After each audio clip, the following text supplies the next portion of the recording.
How you doing, man? Is it okay if you could spare that slice for me, please? Nah, man, I work for this dog. Hi, how you doing, man? What's up, man? Can I please have a slice? I'm very hungry. I'm sorry, buddy, I can't. Not today. Hello, excuse me. Can I have a extra slice? I'm hungry. No. Fuck out of here.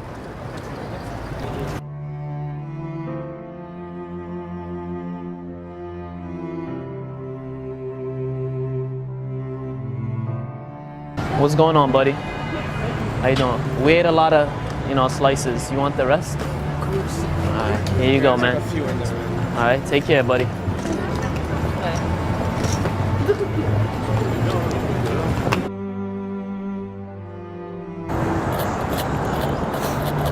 Hello, how you doing? I'm really hungry. It's hard out there, man. You have an extra slice in there? Yeah, you sure? You wouldn't mind? Appreciate it, man. It's so hard out there. Yeah. I know how you feel, man. It sucks. Thank you once again. I appreciate it so much. And I want to being so generous to me. I want to give you a nice little tip, man. Thank you. God bless you, all right?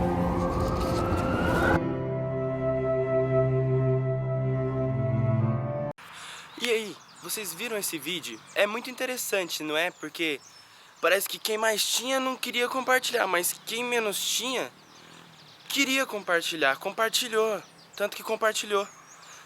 Por que será que isso aconteceu? Isso a gente vai ver hoje.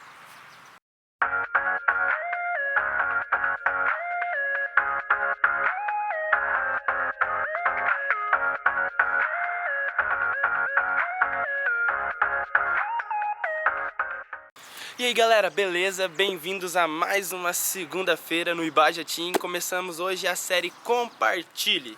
Hashtag Compartilhe. A gente vai falar um pouquinho sobre compartilhar, por que compartilhar, o que compartilhar. E hoje a gente vai começar falando da necessidade de você compartilhar. É preciso compartilhar, você tem que compartilhar. Por quê? Porque Deus manda. Porque as pessoas precisam saber o que você já sabe. Eu vou começar lendo um texto que fica em 2 Reis 7. Vou ler do 3 ao 9. Havia 4 leprosos junto à porta da cidade. Eles disseram uns aos outros: por que ficar aqui esperando a morte? Se resolvermos entrar na cidade, morreremos de fome. Mas se ficarmos aqui, também morreremos. Vamos, pois, ao acampamento dos arameus para nos render. Se eles nos pouparem, viveremos. Se nos matarem, morreremos. Ao anoitecer, eles foram ao acampamento dos arameus. Quando chegaram às imediações do acampamento, viram que não havia ninguém ali, pois o Senhor tinha feito os arameus ouvirem o ruído de um grande exército, com cavalos e carros de guerra, de modo que disseram uns aos outros: ouçam, o rei de Israel contratou os reis dos hititas e dos egípcios para nos atacarem. Então, para salvar a sua vida, fugiram ao anoitecer, abandonando tendas, cavalos e jumentos, deixando o acampamento como estava. Tendo chegado às imediações do acampamento, os leprosos entraram numa das tendas, comeram e beberam, pegaram prata, ouro e roupas e saíram para esconder tudo. Depois voltaram e entraram noutra tenda, pegaram o que quiseram e esconderam isso também. Então disseram uns aos outros: não estamos agindo certo. Este é um dia de boas notícias e não podemos ficar calados. Se esperarmos até o amanhecer, seremos castigados. Vamos imediatamente contar tudo no palácio do rei. Então, o texto de hoje, ele fala sobre o quê? Sobre os leprosos. Os leprosos, o que eles eram? Eles eram umas pessoas portadoras de lepra. A lepra é uma doença que não tinha cura na época, então eles tinham que viver fora da cidade. Eles tinham que viver afastados de todo mundo, numa vida miserável, sem o contato com a família. Então, o que aconteceu? Numa época, um rei inimigo cercou Samaria de Israel e não deixava comida entrar, não deixava água entrar, não deixava nada. O que aconteceu? Eles foram ficando sem comida, sem água, lógico, né? Eles ficaram porque não entrava. Então eles foram começando a ficar fracos. E o que ia acontecer? o inimigo não ia precisar nem lutar, porque já tinha enfraquecido tanto eles que era só entrar e tomar o lugar deles, não é? Mas Deus estava no controle e às vezes as pessoas esqueciam de confiar em Deus. Aí que entra Eliseu. Eliseu falou pro rei: confia em Deus, que Deus vai livrar. Aí entra os leprosos na história então. O que acontece? Os leprosos estavam lá excluídos, vivendo uma vida difícil como sempre. Aí eles pensaram: pô, morrer por morrer, a gente já vive uma vida de morto, porque a gente não fica com quem a gente ama, a gente tem essa doença horrível, a gente não pode fazer nada, a gente não pode nem entrar na cidade, a gente já tá morto. Então por que a gente ficando aqui, a gente vai morrer também de fome? Vamos lá tentar entrar e render e falar: pô, ó, a gente se rende, faz o que quiser, mas deixa a gente viver. Se eles matarem, ué, ia morrer de qualquer jeito. Mas se eles aceitarem, a gente vive, tem uma chance, né? Então é melhor do que aqui, que a morte é certa. E quando eles foram, eles encontraram o acampamento dos inimigos vazio. Por quê? Porque Deus fez que eles ouvissem um barulho de um exército gigantesco. E eles ficaram com tanto medo que saíram correndo. Aí chegaram lá os leprosos e encontraram tudo vazio. Eles ficaram, tipo, muito felizes. Imagina, você está morrendo de fome e aí você vai entrar num restaurante e o cara fala assim: vai ser tudo de graça, tá liberado. Nossa, você fica muito feliz. Então, eles entraram lá e acharam toda aquela comida, aquelas joias, aquelas roupas. Eles pegaram tudo e foram e esconderam. Pegaram de novo, foram e esconderam. O que eles estavam fazendo? Eles estavam curtindo o momento. A gente faz muito isso. A gente vivia numa vida de morte, uma vida de pecado, uma vida afastada de Deus. E a gente um dia encontrou a salvação.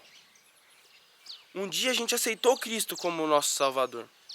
E mudou a nossa vida. Então, o que a gente começa a fazer? A gente curte o momento, não é? Poxa, agora eu tenho uma igreja, eu tenho Deus, eu tô salvo do inferno, tô livre do pecado, agora Cristo vive em mim, agora eu tenho a igreja, eu tenho os acampamentos de jovens, eu tenho a reunião dos jovens, eu toco no louvor, eu canto no louvor, eu gosto do louvor. Nossa, o louvor é top, minha igreja tem um louvor legal e tudo, né? Aí você sai da igreja, volta pra casa e sumiu, parou. Continua só curtindo o momento, só curtindo o momento, só curtindo o momento. Mas aí no verso 9, uma luz, uma lâmpada acende na cabeça deles. E o que é isso? Eles falam: pô, a gente não tá fazendo certo. A gente tá vindo aqui, achou esse lugar, achou essa bênção, a gente vem, aproveita tudo, mas os nossos parentes e as pessoas que estão lá, mesmo que eles excluíram a gente, eles estão morrendo. O que acontece com você? Quando você aceita Cristo, muitas vezes você é excluído. Muitas vezes você é deixado de lado. Mas isso não justifica você não compartilhar. Isso não justifica você não compartilhar. Não justifica. Mesmo que eles te excluíram, mesmo que te trataram mal, você precisa compartilhar. Lógico, tem que curtir. A salvação é uma coisa maravilhosa. Mas não adianta só curtir. Você precisa compartilhar. E Jim Elliot era um missionário que morreu falando de Cristo numa aldeia indígena. Os índios mataram eles. E ele diz assim: não é louco aquele que deixa aquilo que não se pode reter para ganhar aquilo que não se pode perder. Ou o que ele está querendo dizer? Não é louco, não é loucura você deixar aquelas coisas que vão ficar aqui na terra, que vão ficar por aqui, para ganhar as coisas que você vai ter no céu, os galardões, as bênçãos de Deus, para ganhar pessoas para o céu. Imagina só você chegar no céu e você encontrar com uma pessoa e você poder dizer assim: eu ajudei essa pessoa a vir parar aqui. Eu fui instrumento de Deus para que essa pessoa pudesse chegar aqui e estar desfrutando do céu comigo. Não vai ter coisa melhor do que isso. Mas agora imagina, você agora pensando: morreu aquele seu amigo, que era seu amigão antes de você ir para a igreja. E quando você foi para a igreja, vocês se afastaram. Ele continuou naquela vida miserável. Aí ele foi lá, bebeu até não aguentar mais e saiu dirigindo e bateu o carro, morreu. Aí você fica pensando: eu não falei para ele, ele foi pro inferno porque eu não falei. Então, curte, sim, temos que curtir a nossa salvação, mas não adianta só a gente curtir, a gente precisa compartilhar. Cristo diz isso. Mais uma vez, vamos abrir agora em Mateus 28. Vamos abrir aqui rapidinho, Mateus 28.